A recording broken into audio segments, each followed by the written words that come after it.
Opposition leader Rahul ଗାନ୍ଧୀକୁ ଧମକ। ରାହୁଲ ଗାନ୍ଧୀଙ୍କ ଛାତିକୁ ଗୁଳି ମରାଯିବ।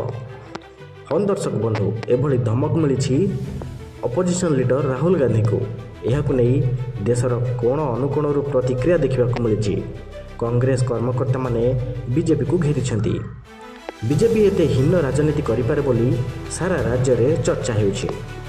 ତେବେ ଜଣାଯାଇଛି ଯେ ଏକ ଟେଲିଭିଜନ ଡିବେଟ୍ରେ ବିଜେପିର ପୂର୍ବ ଏବିଭିପି ନେତା ପିଣ୍ଟୁ ମହାଦେବନ ରାହୁଲ ଗାନ୍ଧୀଙ୍କ ଛାତିକୁ ବୁଲେଟ୍ ମରାଯିବ ବୋଲି ଧମକପୂର୍ଣ୍ଣ ଷ୍ଟେଟମେଣ୍ଟ ଦେଇଛନ୍ତି, ଯାହାକୁ କଂଗ୍ରେସ ଏକ ଚିଲିଂ ଏବଂ ହେନିୟସ୍ ମୃତ୍ୟୁ ଧମକ ବୋଲି କହି ସଂଘର୍ଷ ଉଠାଇଛି।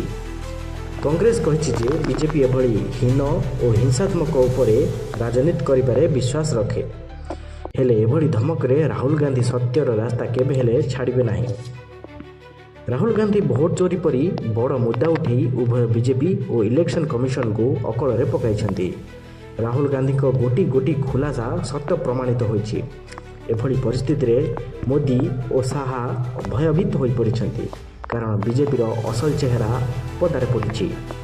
ଏହି ଘଟଣା ପରେ କଂଗ୍ରେସ ପକ୍ଷରୁ କେରଳରେ ଏତଲା ଦିଆଯାଇଛି। ଏଥିସହ ଗୃହମନ୍ତ୍ରୀଙ୍କୁ ମଧ୍ୟ ଚିଠି ଲେଖିଛନ୍ତି କଂଗ୍ରେସ ଅଧ୍ୟକ୍ଷ।